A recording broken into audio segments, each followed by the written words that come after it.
بسم اللہ الرحمن الرحیم۔ میری عزیز بہنوں، بیٹیوں اور بھائیوں، میں صدقات کے بارے میں، نفلی صدقات کے بارے میں نے قرآن کی آیتیں متعدد پیاری پیاری احادیث سنائی ہیں۔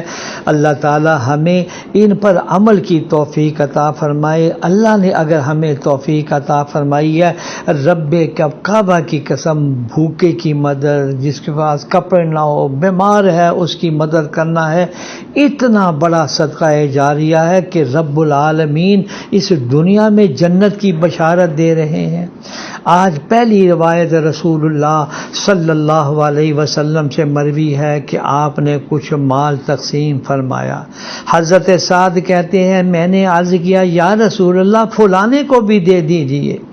تو پھر رسول اللہ صلی اللہ علیہ وسلم نے فرمایا کہ میں بعض اوقات کسی شخص کو دیتا ہوں، حالانکہ دوسرا شخص جس کو میں نے نہیں دیا مجھ کو اس سے زیادہ محبوب ہوتا ہے، مگر میں اس اندیشے سے دیتا ہوں کہ اس کو اگر نہ ملے تو وہ کہیں ایسا نہ ہو کہ اسلام پر قائم نہ رہے، اور اس وجہ سے اللہ تعالیٰ اس کو دوزخ میں اوندے منہ ڈال دیں، کیونکہ بعض نو مسلم اول میں مضبوط نہیں ہوتے اور تکلیف کی سہار نہیں کر سکتے، ان کے اسلام سے پھر جانے کا شبہ رہتا ہے، تو ان کو آرام دینا ضروری ہے۔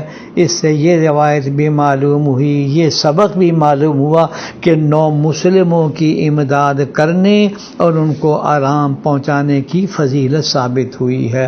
اور ایک روایت میں رسول اللہ صلی اللہ علیہ وسلم نے فرمایا، قسم ہے اس ذات کی کہ جس نے مجھ کو سچا دین دے کر بھیجا، اللہ تعالیٰ قیامت کے دن اس شخص کو عذاب نہ دے گا جس نے یتیم پر رحم کیا اور اس سے نرمی کے ساتھ بات کی اور اس کی یتیمی اور بے چارگی پر ترس کھایا ہے۔ اس حدیث سے یتیم خانوں کی امداد کی بھی فضیلت معلوم ہوئی ہے۔ میری بہنوں اور میری بیٹیوں، سرگودا کے پاس ایک شخص نے ہمیں 1 مربع زمین دی ہے، مسجد بن گئی ہے، مدرسہ بن گیا ہے، طلباء کی تعلیم شروع ہو گئی ہے۔ اب وہاں ارادہ ہے کہ ایک بہترین یتیم خانہ بنائیں۔ اللہ تعالیٰ مجھے بھی توفیق دے اور میرے ساتھیوں کو بھی توفیق دے کہ ہم ان یتامہ کی خدمت کریں۔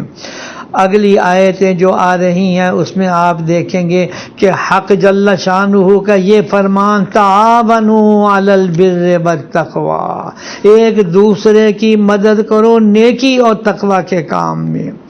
اور رسول اللہ صلی اللہ علیہ وسلم نے یہ فرمایا کہ اللہ کے نزدیک سب آدمیوں سے زیادہ وہ پیارا آدمی ہے جو آدمیوں کو زیادہ نفع پہنچائے، یعنی بہترین انسان اللہ کی نگاہ میں وہ ہے جو دوسروں کو نفع پہنچاتا ہے۔ اور قرآن کریم کی ایک آیت کا مفہوم ہے، وَأَمَّا مَا يَنْفَعُ النَّاسِ، جو ناس لوگوں کو نفع دیتا ہے، مسلمان ہو غیر مسلم ہو، فرمایا اس آدمی کو اللہ دنیا اور آخرت کی بھلائیاں عطا فرماتا ہے۔